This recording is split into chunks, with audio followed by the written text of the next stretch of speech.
Hello all, welcome back to Excel Skill.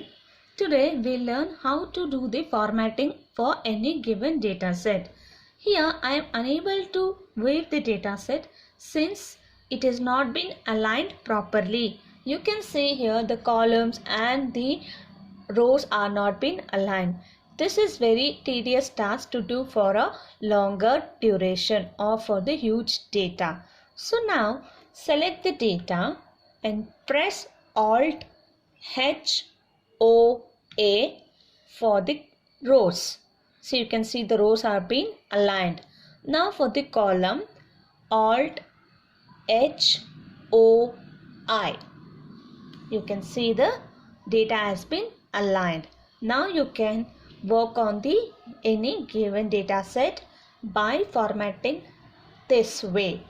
That is Alt H O A for the rows and for the columns Alt H O I.